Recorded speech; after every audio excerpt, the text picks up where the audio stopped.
The trend was for sort of shows with a long, complex 5-season arc.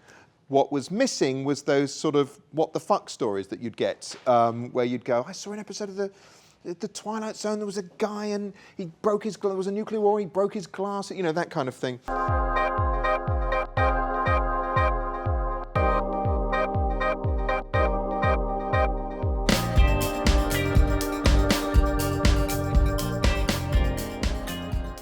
Quite often what happens is when we're thinking of the ideas, it's always a what-if idea, and it's usually something that makes me laugh and then appalls Annabel. And that's when we know we're in the right territory, and then we'll start talking about the logical ramifications. Yeah. And he keeps going until I'm crying, and he gets up on that, so not normal. Yeah, I was a huge fan of the series.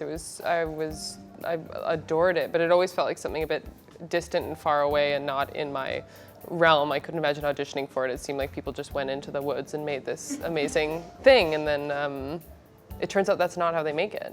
Well, they showed me Be Right Back, and I loved it. I engaged most with Be Right Back than any of the other scripts that I'd seen. And I like the fact that they're both episodes that allow you to engage with sort of very human emotion as well as the more technological dystopian side of the idea. I enjoy that sort of storytelling. I was sent this treatment for Nosedive. I thought it was brilliant, and then I went and watched season 1 and 2 and was sort of appalled and disturbed. And what I loved was the fact that you know, it's about these ideas, but actually what I think Charlie's talent is for drawing from these kind of high concepts, these very emotional stories.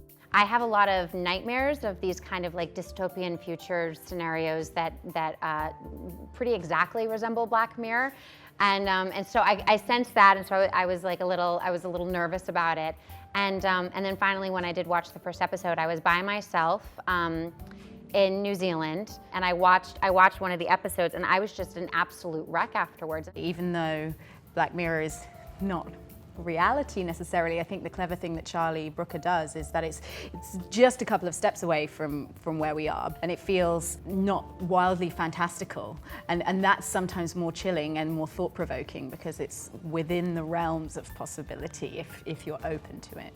And I'm quite optimistic, weirdly, overall. When it comes to things like social media, I think it's an incredible invention. That it's like, it's just that we as an animal aren't yet adept to using this incredible new power we've been given.